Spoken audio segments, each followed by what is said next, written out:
Hello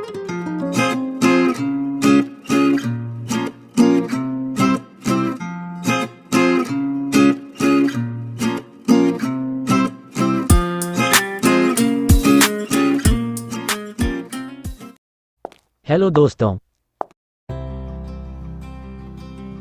क्या आपको ये पता है कि देश की पहली संसद के रूप में कार्य करने वाली कॉन्स्टिट्यूएंट असेंबली यानी संविधान सभा के 229 मेंबर्स को 12 प्रोविंशियल असेंबली से चुना गया था और बाकी 70 मेंबर्स को 29 प्रिंसली स्टेट से नॉमिनेट किया गया था। क्या आपको ये पता है कि भारतीय कॉन्स्टिट्यूएंट असेंबली के 299 सदस्यों में से 15 महिलाएं थीं?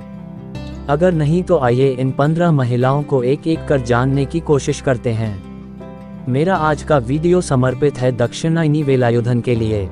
आइए उनके जीवन को जानने का प्रयास करते हैं। दोस्तों, दक्षिणायनी वेलायुधन एक बहुत ही मजबूत इरादों वाली महिला थी। उनके संविधान सभा में दिए गए बयान इस बात की पुष्टि करते हैं। जैसे ऑब्जेक्टिव रेजोल्यूशन के ऊपर बहस के दौरान वेलायुधन ने कहा कि सांप्रदायिकता, चाहे वो हरिजन, ईसाई, मुस्लिम या सिख हों, इससे राष्ट्रवाद को बढ़ावा नहीं मिलता है। हम हर तरह के सेफगार्ड नहीं चाहते और मैं यह मानने से इनकार करती हूं कि हरिजनों को अल्पसंख्यक माना जाना चाहिए। हम जो चाहते हैं वो है हमारी सामाजिक अक्षमताओं को तत्काल दूर करना। इसके अलावा उनका मानना था कि हरिजनों की मुक्ति समाज के नैतिकता को अपनाने पर निर्भर करती है, न कि सुरक्षा के तरीकों पर।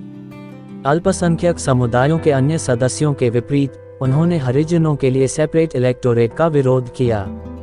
जब भारत के संविधान के अनुच्छेद 17 के अंतर्गत अनटचेबिलिटी पर चर्चा हुई तो उन्होंने तर्क दिया कि अनटचेबिलिटी को संबोधित करने का सबसे अच्छा तरीका है राज्य द्वारा निरंतर प्रचार का माध्यम, न कि सजा का माध्यम। दोस्तों, दक्षिणायनी वेलायुधन का जन्म 15 जुलाई 1912 में वर्तमान एर्नाकुलम जिले के एक छोटे से द्वीप मुलावुकड़ में हुआ था। वह पुलाया समुदाय से ताल्लुक रखती थी, जो कठोर दमनकारी जाति व्यवस्था के सबसे निचले पायदान पे था। पुलाया ज्यादातर कम वेतन वाले खेतिहर मजदूर थे और कई तरह के अपमान सहते थे, जैसे कि सार्वजनिक सड़कों का उपयोग नहीं करने देना, उच्च जाति के व्यक्तियों से एक निश्चित दूरी बनाए रखना और महिलाओं को अपने ऊपरी शरीर को किसी भी कपड़े से नहीं ढकना शामिल था। उन्होंने भारत के स्वतंत्रता आंदोलन में सक्रिय रूप से भाग लिया। वेलायुधन को उच्च जाति के फरमानों के खिलाफ सविनय अवज्ञा आंदोलनों में उनके परिवार के सदस्यों की सक्रिय भागीदारी से सक्रिय राजनीति में प्रवेश करने की प्रेरणा मिली। दोस्तों, वेलायुधन कांग्रेस की राजनीति के तरीकों की घोर आलोचक थी। उन्होंने अखिल भारतीय अनुसूचित जाति महासंघ AISCF की साप्ताहिक पत्रिका जय भीम में कांग्रेस के खिलाफ जोरदार लेखन भी किया था। साथ ही वह अखिल भारतीय अनुसूचित जाति महासंघ और BR अम्बेडकर की भी आलोचक थी। विशेष रूप से अनुसूचित जातियों के लिए अलग सेपरेट इलेक्टोरेट की उनकी मांग की उन्होंने कड़ी आलोचना की थी। इन आलोचनाओं का ये नतीजा हुआ कि कांग्रेस और अखिल भारतीय अनुसूचित जाति महासंघ दोनों की ओर से इन पर अक्सर भयंकर सेक्सिस्ट हमले हुए और संविधान सभा में उनके नामांकन का विरोध करते हुए उग्र याचिकाओं को कांग्रेस आला कमान को संबोधित किया गया। इसके बावजूद 1945 में उन्हें कोचीन विधान परिषद के लिए भी नामित किया गया था और 1946 में वो संविधान सभा के लिए भी चुनी गईं। इस तरह 34 साल की उम्र में वह संविधान सभा की सबसे कम उम्र की और एकमात्र दलित महिला सदस्य थीं। संविधान सभा में वेलायुधन एक मजबूत और स्वतंत्र आवाज के रूप में उभरी, जो पॉपुलर ओपिनियन के खिलाफ जाने से भी नहीं डरती थीं। संविधान सभा जब जवाहरलाल नेहरू के ऑब्जेक्टिव रेजोल्यूशन पर अपनी प्रतिक्रिया दे रही थी, तब वेलायुधन ने संविधान सभा के अपने पहले भाषण में ऑब्जेक्टिव रेजोल्यूशन का पुरजोर विरोध किया था।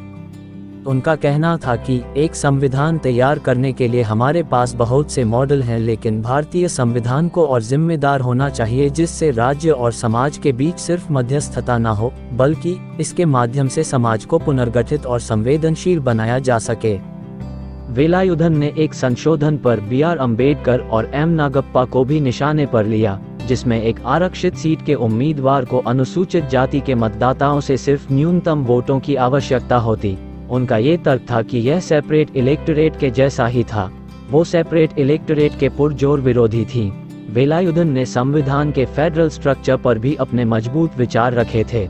1948 के भारत के संविधान के मसौदे की उनकी आलोचना ने डिसेंट्रलाइजेशन की कमी और एक मजबूत केंद्र सरकार की राज्य सरकारों पर हावी होने की क्षमता पर ध्यान केंद्रित किया।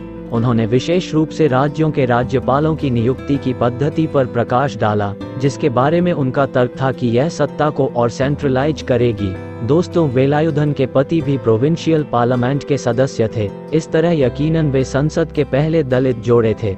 उन्होंने दलित अधिकारों पर ध्यान देने के साथ साथ अपना नागरिक सामाजिक कार्य जारी रखा। 1977 में उन्होंने दिल्ली में विमेन्स राइट ऑर्गेनाइजेशन यानी महिला जागृति परिषद की स्थापना की। दोस्तों, 20 जुलाई 1978 को 66 वर्ष की आयु में उनका निधन हो गया। उनके सम्मान में 2019 में केरल सरकार ने दक्षिणायनी वेलायुधन पुरस्कार की स्थापना की, जो उन महिलाओं को दिया जाता है जो राज्य में अन्य महिलाओं के सशक्तिकरण की दिशा में काम करती हैं। तो दोस्तों, ये थी कुछ प्रमुख बातें दक्षिणायनी वेलायुधन के बारे में। उम्मीद है आपको मेरा ये वीडियो पसंद आया होगा। अगर आपको वीडियो पसंद आया तो इसे लाइक, सब्सक्राइब और शेयर जरूर करें। अपने सजेशन कमेंट बॉक्स में लिखकर बताएं। जय हिंद, जय भारत।